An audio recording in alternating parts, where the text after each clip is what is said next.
नमस्कार मित्रांनो, मी इंजिनियर युवराज काळे. आज आपण कॉन्क्रीटबद्दल बोलणार आहोत.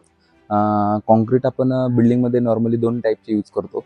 एक M15 यूज करतो आणि M20 यूज करतो. M20 पेक्षा जास्त सुद्धा आपण M25 M30 पण यूज करतो ॲज पर डिझाईन. पण नॉर्मली आपण 20 आणि 25चं कॉन्क्रीट मेन जे स्ट्रक्चर आहे त्या मेन स्ट्रक्चरमध्ये यूज करतो.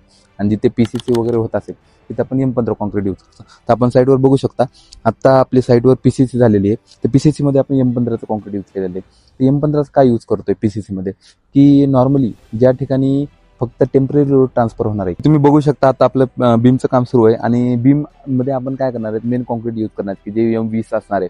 पण बीमच्या आधी आपल्याला बीम कन्स्ट्रक्ट करण्यासाठी बीमच्या खाली आपल्याला एक सपोर्ट पाहिजे. तो सपोर्ट म्हणून आपण काय करतो, PCC करतोय. तसंच आपण नॉर्मली काय करतो, फुटिंग आपलं मेन स्ट्रक्चर आहे. मेन स्ट्रक्चरमध्ये आपण M20 यूज करणार, M25 यूज करणार ॲज पर डिझाईन.